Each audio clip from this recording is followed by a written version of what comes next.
Guten Tag, mein Name ist Nina Zimmer. Ich bin die Direktorin des Zentrum Paul Klee. Hier haben wir 3 Werke von Paul Klee. Und mit einem davon stimmt etwas nicht. Mit welchem erfahren wir gleich von Paul Klee selbst.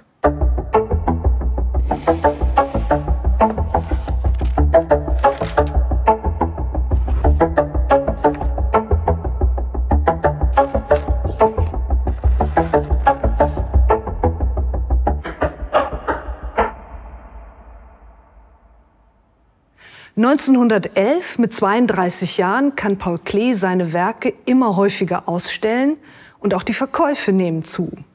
Um darüber Buch zu führen, legt er einen handschriftlichen Œuvrekatalog an, ein Verzeichnis seiner Werke. Er nutzt die Gelegenheit, um sich einen Überblick über seine Produktion zu verschaffen.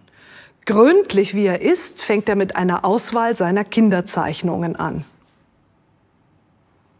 Alle Werke wurden innerhalb eines Kalenderjahres fortlaufend nummeriert und mit Titel und Technik aufgelistet. Hier zum Beispiel ist das Jahr 1914 mit den Werken Nummer 35 bis 55. Nummer und Titel wurden jeweils auf dem Werk vermerkt. Wie zum Beispiel hier bei dem Aquarell Auf dem Dach von 1914, Nummer 53. Später hat Klee dann eingetragen, ob und an wen die Werke verkauft wurden.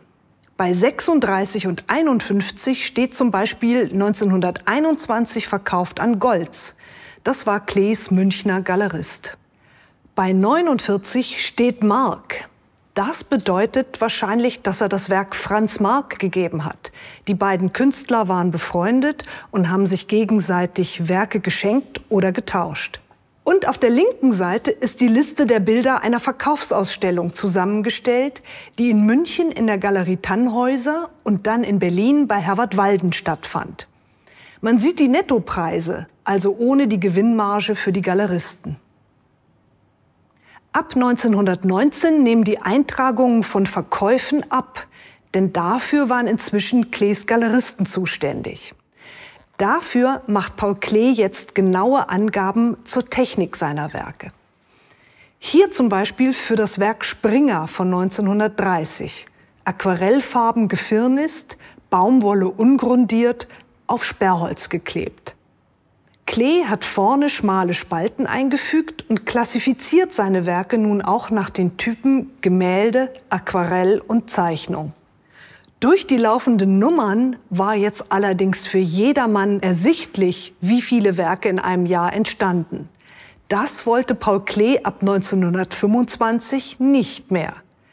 Er verschlüsselt deswegen von nun an mit einer Kombination aus Buchstaben und Zahlen die Einträge. Vorne steht die fortlaufende Werknummer, hier Nummer 82 von 1930. Die Schlüsselnummer trägt er in der entsprechenden Spalte des Typs ein, hier R2, und trägt diese Information am Werk ein. Klee hat rund 9000 Werke in seinem Katalog verzeichnet. Dadurch wissen wir auch von Werken, die verschollen sind, dass sie einmal existiert haben. Und umgekehrt. Vor einigen Jahren kam dieses Werk auf den Markt. Wachstum über Nacht. Es war auch mehrfach in Ausstellungen zu sehen. Nummer 1924, 16. Im Œuvrekatalog steht aber, dass Nummer 1924, 16 den Titel Weißes Ostern trägt. Das Wachstum über Nacht ist eine Fälschung und konnte dank des Katalogs leicht enttarnt werden. Für unsere Forschungsarbeiten haben wir die Œuvrekataloge natürlich digitalisiert. Trotzdem heben wir sie weiter gut auf. Auch die Fälschung behalten wir bei uns. Damit bleibt sie dem Kunstmarkt entzogen.